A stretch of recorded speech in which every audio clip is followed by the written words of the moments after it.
বিসমিল্লাহির রহমানুর রহিম। আমি সুলতানা রাজিয়া, প্রভাষক, সমাজবিজ্ঞান বিভাগ, কর্ণফুলী সরকারি কলেজ, কাপ্তাই, তোমাদের অনলাইন ক্লাসে স্বাগত জানাচ্ছি।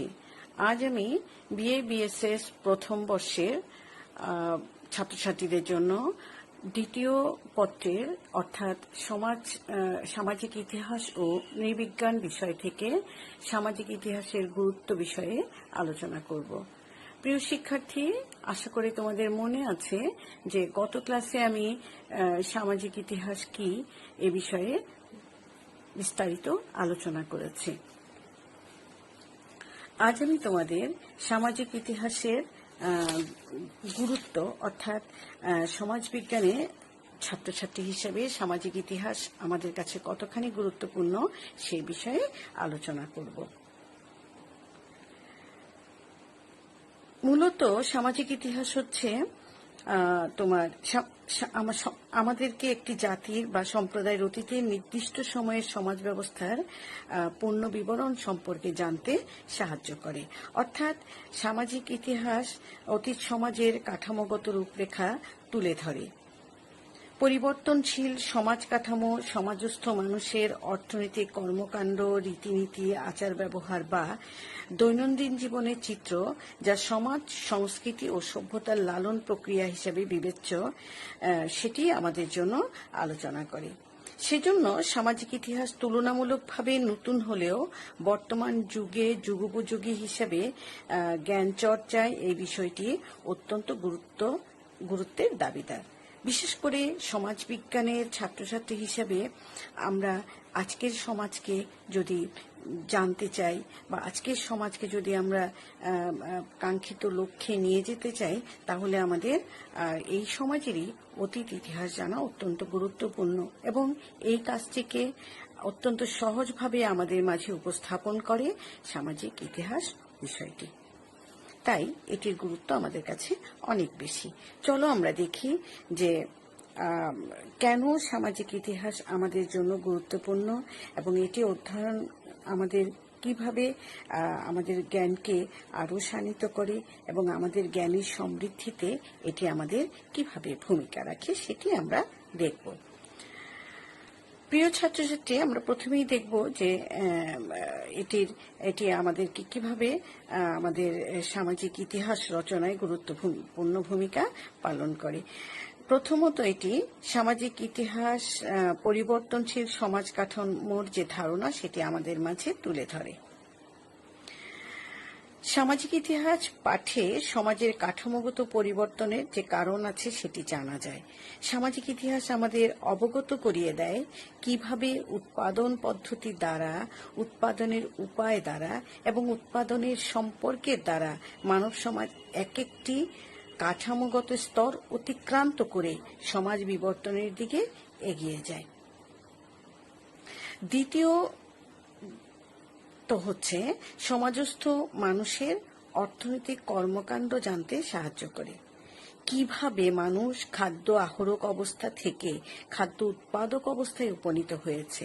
অর্থাৎ যখন মানুষ খাদ্য উৎপাদন করতে জানত না, তখন মানুষ যে বনে জঙ্গলে ঘুরে ঘুরে নিজেদের জন্য প্রয়োজনীয় খাবারটি সংগ্রহ করেছে এবং এই দীর্ঘ সময় সংগ্রহের পরে যে স্ট্রাগল মানুষের জীবনে ছিল খাদ্য সংগ্রহের ব্যাপারে এবং ধীরে ধীরে মানুষ কিভাবে বীজ থেকে চারা উৎপাদন, চারা থেকে বড় গাছ এবং গাছ থেকে ফল পাওয়া, এই বিষয়টিকে আবিষ্কার করে খাদ্য সংগ্রহ জীবন থেকে খাদ্য উৎপাদক জীবনে প্রবেশ করেছে, সেটি বিস্তারিত বিবরণ আমরা সামাজিক ইতিহাস পাঠে জানতে পারি। অর্থাৎ মানুষ কিভাবে তার হাতকে হাতিয়ার হিসেবে ব্যবহার করতে শিখেছে, কিভাবে মানুষ সমাজ গড়তে অর্থনৈতিক কর্মকাণ্ডে সম্পৃক্ত হলো, মানুষের খাদ্য আহরক অবস্থা, শিকারী জীবন থেকে ধাতুর আবিষ্কার এবং যান্ত্রিক সভ্যতায় উত্তরণের ধারাবাহিক বিশ্লেষণ সামাজিক ইতিহাস পাঠে জানা যায়। তৃতীয়ত যে বিষয়টি আমরা জানব যে সমাজ, সংস্কৃতি ও সভ্যতার লালন প্রক্রিয়া। অতীত মানুষের সামাজিক জীবন চিত্র সামাজিক ইতিহাস পরিস্ফুটভাবে তুলে ধরে। সমাজ ব্যবস্থার রীতিনীতি ও সমাজের পরিবেশ ওতপ্রোতভাবে মানুষের জীবনে জড়িত। মানুষ প্রাথমিক পর্যায়ে প্রকৃতির প্রতিকূল পরিবেশকে আয়ত্তে এনে সামাজিক পরিবেশ কিভাবে গড়ে তুলেছে, প্রকৃতিকে কিভাবে বশে এনে আনার যে নানাবিধ কৌশল সে আবিষ্কার করেছে, বন্যপ্রাণী, জীবজন্তু, রোগ শোক ইত্যাদিকে মোকাবেলা করতে গিয়ে বস্তুগত ও অবস্তুগত উপাদান তৈরির কৌশল অবলম্বন করেছে, জীবনযাপনের প্রয়োজনে তাদের সামাজিক প্রথা, বিশ্বাস, আচার ব্যবহার, রীতিনীতি, ভাষা, আক্ষরিক জ্ঞান লাভ করেছে। এসবের জ্ঞান চর্চার ধারাবাহিকতার সূত্রে ইতিহাসের ধারা বেয়ে মানুষ সভ্যতায় এসে পৌঁছেছে। মূলত সামাজিক ইতিহাস মানব জীবনের সমাজ কাঠামোর আদি গড়ন বিশ্লেষণের চিত্র তুলে ধরে। এরই ধারাবাহিকতায় অতীত মানব সমাজের অগ্রগতির পটভূমি সম্পর্কে সামাজিক ইতিহাস পাঠ করে অবহিত হওয়া যায়। এরপরে আসে সভ্যতার উত্থান পতনে কিভাবে এটি ভূমিকা রেখেছে। সভ্যতার উত্থান পতনে রাজা, মহারাজা, বাদশা ও বীর সেনাপতিদের সাথে সাধারণ মানুষের জীবন চিত্রের বর্ণনা পাওয়া যায় এই সামাজিক ইতিহাস পাঠের মাধ্যমে। প্রত্যেক সভ্যতার নিজস্ব বৈশিষ্ট্যগুলোর বিবরণ সামাজিক ইতিহাস পাঠে জানা যায়। সামাজিক ইতিহাস তার গভীর অন্তর্দৃষ্টির জ্ঞান চর্চার মাধ্যমে এই ধারণাও তুলে ধরেন যে প্রতিটি প্রাচীন সভ্যতার পতনের পরও এর কিছু কিছু রীতিনীতি ও বৈশিষ্ট্য অন্য সভ্যতাগুলো সযত্নে লালন করেছে। যেমন প্রাচীন গ্রিক, রোমান, আরব, চীন, সিন্ধু সভ্যতার অনেক রীতিনীতি ও সাংস্কৃতিক উপাদানগুলোর বৈশিষ্ট্য আজও মানব জাতির মাঝে টিকে রয়েছে।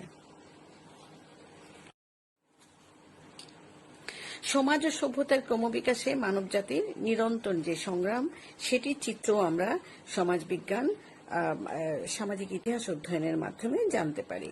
সমাজ ও সভ্যতার ক্রমবিকাশে মানবজাতির নিরন্তর যে সংগ্রাম, এটি বিশ্লেষণের মাধ্যমে সামাজিক ইতিহাস আমাদের সেই সংগ্রামের কথা আমাদের জানতে সাহায্য করে। মার্কস তার সমাজ বিকাশের তত্ত্বে শ্রেণী সংগ্রামের তত্ত্ব উপস্থাপনের মাধ্যমে দেখিয়েছেন যে কিভাবে আদিম সাম্যবাদ থেকে দাস প্রথা হয়ে, সামন্ত প্রথা হয়ে, পুঁজিবাদ হয়ে একটি শ্রেণীহীন সমাজের যে অস্তিত্বের স্বপ্ন তিনি দেখেছেন এবং সেই সমাজগুলোকে তিনি কিভাবে ক্রমবিকাশের মধ্য দিয়ে এসছে সেটি আলোচনা করেছেন। রাজনৈতিক অধিকার অর্জনে দাসত্বের বন্ধন হতে মুক্তি অর্জনের মানবজাতির নিম্নবর্গ শ্রেণীর জীবন লেখা হচ্ছে সামাজিক ইতিহাসের অন্যতম আলোচ্য বিষয়। কারণ সামাজিক ইতিহাস বিশ্বের বিভিন্ন জাতি গোষ্ঠীর সামাজিক জীবনধারার বিবরণ দিয়ে থাকে। এবারে আমরা দেখব যে প্রাচীন প্রত্নতাত্ত্বিক নিদর্শনের যে পরিচিতি, সেটি কিভাবে আমাদেরকে সামাজিক ইতিহাস আমাদের সামনে তুলে ধরে। সমাজ ইতিহাসবিদগণ অতীতের বিলুপ্ত মানুষের সমাজ, সংস্কৃতি, সভ্যতার সঠিক তথ্য উদ্ঘাটনে ভূতত্ত্ববিদ, নৃতত্ত্ববিদ ও প্রত্নতত্ত্ববিদদের সাহায্য গ্রহণ করে থাকেন। সমাজ ইতিহাসবিদ আবিষ্কৃত সৃজনশীল কর্মকাণ্ড, তাদের কীর্তিসমূহের বিশ্লেষণ তুলে ধরেন। সমাজ ইতিহাসবিদদের বিশ্লেষণের মাধ্যমে তৎকালীন মানুষের সৃজনশীল প্রতিভার পরিচয় পাওয়া যায়। অতীত ও বর্তমানের যোগসূত্র বিনির্মাণেও সামাজিক ইতিহাস গুরুত্বপূর্ণ ভূমিকা পালন করে। সামাজিক ইতিহাস আমাদেরকে একটি জাতির বা সম্প্রদায়ের অতীতের সুনির্দিষ্ট সময়ের সমাজ ব্যবস্থার পূর্ণ বিবরণ তুলে ধরে। ভবিষ্যতে সমাজকে সুষ্ঠুভাবে গড়তে হলে অতীতের মানব গোষ্ঠীর অভিজ্ঞতা, অতীত সমাজের আইন কানুন, রীতিনীতি আমাদের জানতে হবে। কারণ সমাজের কতকগুলো স্থায়ী রীতিনীতি নিয়ে সমাজ পারিপার্শ্বিকতার সাথে মানুষের জীবন নিয়ন্ত্রিত হয়। সেজন্যই অতীতের সমাজ ব্যবস্থার সাথে বর্তমানে যে ভবিষ্যতের কিছুটা যোগসূত্রে থাকতে দেখা যায়। এই যোগসূত্রগুলো জানতে হলে সামাজিক ইতিহাস পাঠের গুরুত্ব রয়েছে। বিশ্বায়নের ক্ষেত্রে সামাজিক বা সাংস্কৃতিক গবেষণায় সামাজিক ইতিহাস কিভাবে ভূমিকা রাখে। আধুনিক বিশ্বায়নের প্রভাবের ফলে বিশ্বের বিভিন্ন দেশের বিভিন্ন জাতি গোষ্ঠীর সাংস্কৃতিক পরিচয় জানা একান্ত প্রয়োজন। এক্ষেত্রে সাংস্কৃতিক নৃবিজ্ঞানের ন্যায় সামাজিক ইতিহাস বিশেষ গুরুত্ব বহন করে। মানুষের দৈনন্দিন খাদ্য, পোশাক পরিচ্ছদ, আচার ব্যবহার, ভাষা, ধর্ম ইত্যাদি জানার ক্ষেত্রে পারস্পরিক যোগসূত্রের ইতিহাস একান্ত প্রয়োজন। সামাজিক ইতিহাস বিভিন্ন জাতিগোষ্ঠীর সঠিক পরিচয় তুলে ধরতে সাহায্য করে তার অধ্যয়নের মাধ্যমে।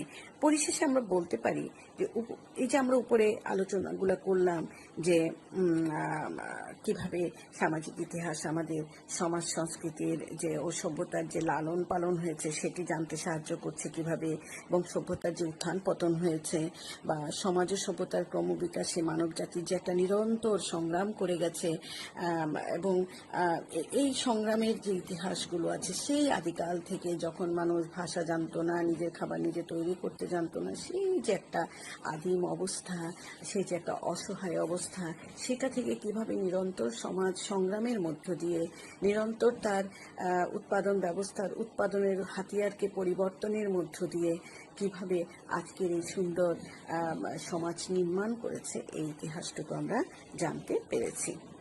সংক্ষেপে আমরা বলতে পারি যে সামাজিক ইতিহাস পাঠে আমরা বিশ্বের সকল জাতির প্রাচীন সামাজিক জীবন প্রণালী এবং তার ধারাবাহিকতা সম্পর্কে জ্ঞান অর্জন করতে পারি। তাই একজন সমাজ বিজ্ঞানের ছাত্র হিসেবে অবশ্যই আমাদেরকে সামাজিক ইতিহাসের জ্ঞান রাখতে হবে। আমরা আমাদের বর্তমান সমাজকে আরো সুন্দরভাবে, আরো মানুষের জন্য আরো আরামদায়ক, আরো সুন্দরভাবে যদি আমরা বিনির্মাণ করতে চাই, তাহলে আমাদের সামাজিক ইতিহাস পাঠ করা অত্যন্ত গুরুত্বপূর্ণ। সুপ্রিয় শিক্ষার্থী, আশা করি বিষয়টা তোমরা অনুধাবন করতে পেরেছ। এই সাথে আমাদের এই সমাজবিজ্ঞান এই দ্বিতীয় পত্রের প্রথম অধ্যায় এখানেই শেষ হলো। আমি আগামী ক্লাসে তোমাদের কিছু আমাদের এই সমাজবিজ্ঞান বিএসএস ক্লাসের যে মানবন্টনগুলো আছে সেগুলো নিয়ে এবং প্রশ্ন নিয়ে আমি আলোচনায় আসব। আজকের মতো এখানেই বিদায় নিচ্ছি। ভালো থেকো সকলে। খোদা হাফেজ।